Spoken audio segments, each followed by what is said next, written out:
او بیا مونږ ګیله کوو زه ایجنسۍ کې ناست وم زما د ورور ایجنسي ده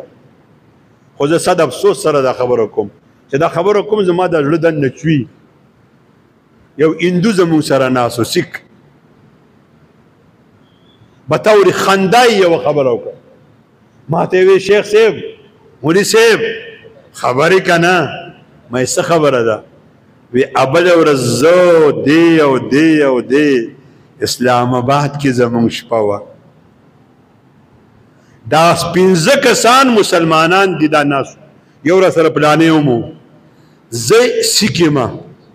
ډوډۍ خو وخوړه واک له راووتو واک خو کوو سپینو جامو کې کسان نه چاپېرو شو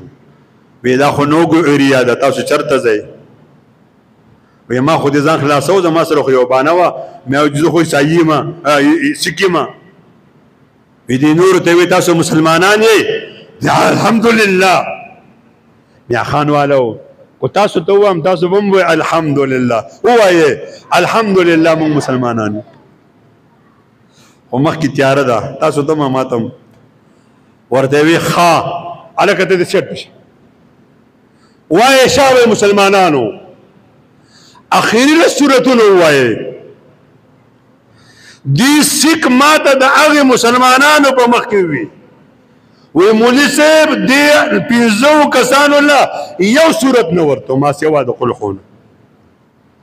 وی ما ورته وی کو زه ووایم ما به پرېږدي ما ته وی چې بسم الله وی 10 واړه صورتونه مې د ترجمې سره ورته څومره افسوس دی چې ستاسو او زمونږه د مسلمانانو په کور کې پیدا قرآن راته په 50 روپۍ میلاو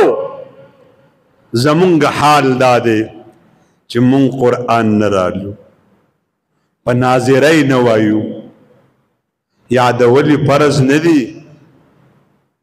د قرآن یادول فرض نه دي په قرآن عمل کول فرض دي مونږ قرآن وایو نه قرآن زده کوو نه ملا ته کینو نه ترجمه مونږ نه کوو